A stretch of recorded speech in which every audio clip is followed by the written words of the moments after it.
The time has come for the Lions to tell our own story. You're listening to the Lion's Voice vlog. Respect and love from St. Croix VI to the world. Rastafari. Greetings, this is Warrior King, and the time has come for the lions and the lioness to tell their own story. This is the lion's voice. Give thanks and praise for the wonderful blessing that's been poured on me. Give thanks and praise. Jah use I as an instrument to set the people free. Jah give her the power to chant.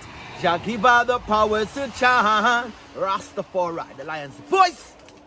What are you waiting for? Come together, calling from near and far.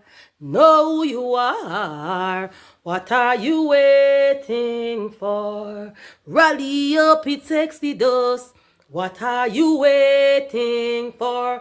Ancestors paved the way for us. Yes, I am Ketis Oyonde, asking, what are you waiting for to come together? The time has come for the lions to tell our own story. This is the Lion's Voice. I remember Bongo Beard after that, who was murdered after being arrested for carrying Sacrament to Abingi.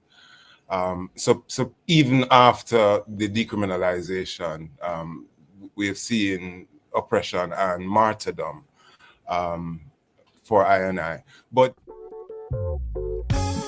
well, front to us, a son was born and a child was given. I want to ask you a question. Have you got your book? Haile Selassie's Ethiopia Volume 1, The Rise of the Priest Warrior King.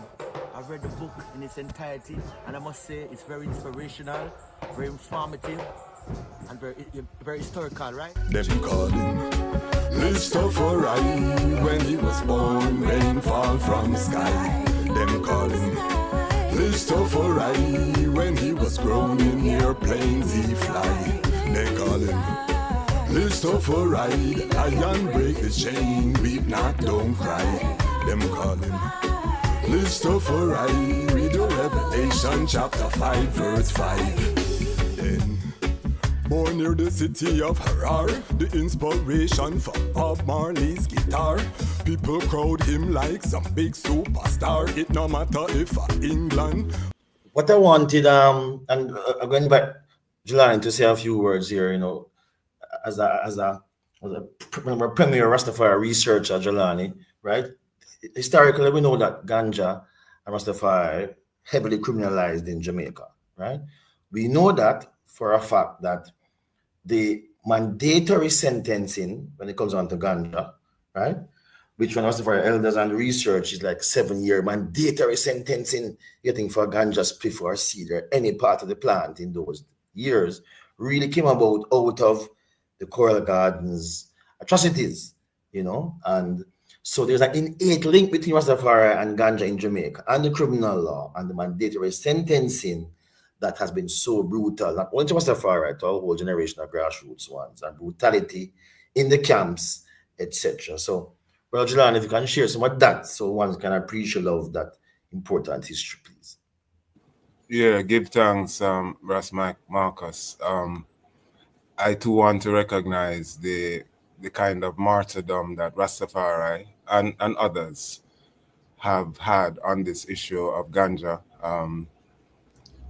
In fact, we can't not mention Mario Dean, who in 2014, him turning up dead after being picked up perfectly well, really resulted in a public outrage that I think really sped up the actual passage of the law.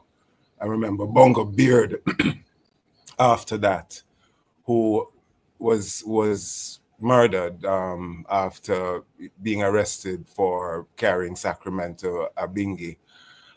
So even after the decriminalization, we have seen oppression and martyrdom for I and I. But just to get into the context that you've mentioned about the history of oppression, throughout the 60s, we've seen that as the so-called threat of Rastafari grew, the the need to suppress and police Rastafari, Ganja, increased, and the stringency of the law also increased. So when you say the mandatory, judges did not have a choice but had to send people to prison. And we understand the impact that this has had on various families, not to mention the kind of moral issue of shaming people because of the idea of not just conviction, but the notion of ganja being a kind of drug. I and I have historically been defiant of the law, and that defiance particularly has come mostly collectively, which is why the Nyabingi was so much preyed on. That they knew I and I would be together smoking herb throughout the day, and bringing in large quantities, and the raiding of those spaces. Brother Miguel mentioned that we had to have people like himself write to the police to say Anayabingi will be in St. Thomas. This is a part of our religious practice. People will be bringing in quantities of herb. Do not oppress and abuse us. But even more than just the way that legal measures were taken by Brother Miguel, the public defiance, I think, has been one of the major reasons for the advancement. People like Peter Tosh, we know of him being brutalized and beaten up for the similar kind of brazen use of ganja in the way that the brethren that Brother Miguel reflected. And, consistently, places like Chalice Camps have had, search and dig up and confiscation of items and, extortion. I've done a bit of work on that kind of space. That has been the primary space where we've kind of had collective security. The camp, in fact, has emerged as a kind of understood sacred community space. And I would say that police have kind of come to an understanding that these are important spaces for inter gathering of all kinds of element, people who share and celebrate herb smoking. Tribalism and those kind of things get decreased, etc. But these camps are usually aligned to an elder. People come in, buy herb, sit up, smoke a chalice, reason, and is very much a part of the production of I and I philosophy and religiosity, if you want to use that word as well, but liberty in general. So collective representation in the use of ganja, in the form of Nyabingi celebrations, in the form of the sacrament spaces, which are now more prolific, have been the kinds of ways that we have avoided most of the abuse and kind of demonstrated that these are what they are describing as recreational, but we understand as total Levitical spaces where all kinds of networking and complementary reasoning that's going to fortify and help to continue the process of even music production. Many of these spaces, and we see those in the form of like the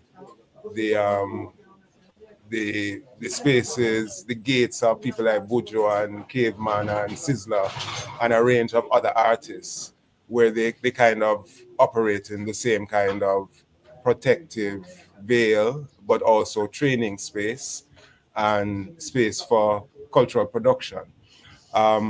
So yeah, that's the kind of work that I've done over the last 2 years. We have identified maybe about 40 odd Rastafari spaces like that existing for over 50 years. Some of them are still up and running. I'm in one of those spaces as I speak, called Herb for the Pure. legalized in terms of having registered with the Ministry of Justice. We have had run-ins with the police, but we can get more into that as we go forward.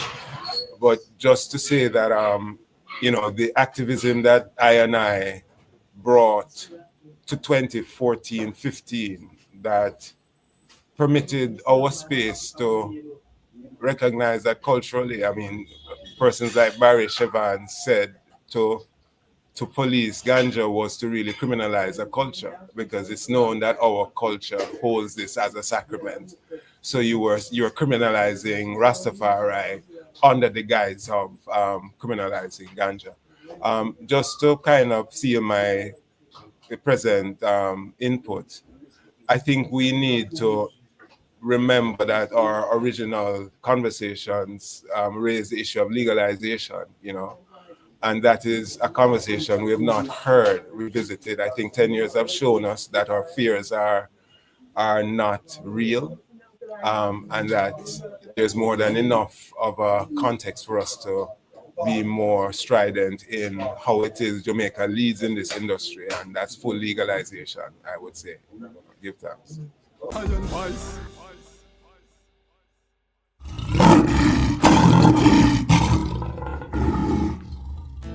Yeah. I shall lift up I eyes unto the hills from whence cometh I help. I help coming from the true living eyes, Imperial Majesty Emperor Haile Selassie the First, who created Zion and earth. He shall not suffer I foot to be moved. I hold, he that keepeth Ethiopia shall neither slumber nor sleep.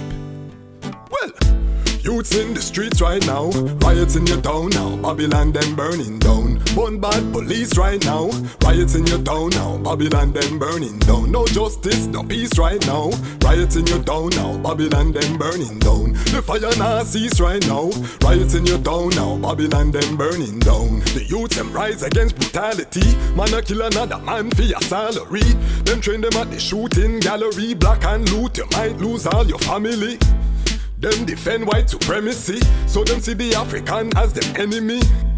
It's been like this for centuries, them sick mentally. That's why we have you out in the streets right now. Riots in your town now, Babylon them burning down. Bun bad police right now, riots in your town now, Babylon them burning down. No justice, no peace right now, riots in your town now, Babylon them burning down. The fire now cease right now, riots in your town now, Babylon them burning down. Them said them tired of the looting, I tired of them shooting. Ku Klux Klan they recruiting, then them dress up in a blue suit and they're brutalizing our youths them. No court, they just execute them till the people start learn the truth, and the black youth go strap on them Gideon boot and them out in the streets right now. Riots in your town now, Babylon them burning down. Bun bad police right now, riots in your town now, Babylon them burning down. No justice, no peace right now, riots in your town now, Babylon them burning down. The fire now cease right now, riots in your town now, Babylon them burning down. The Most High denounce their philosophy, talk to United Nations properly. He said we will fight if necessary, and be confident in the victory. They try to erase our history, they wanted to change our destiny, cause we are the children of the Almighty, destined to lead the whole world to harmony.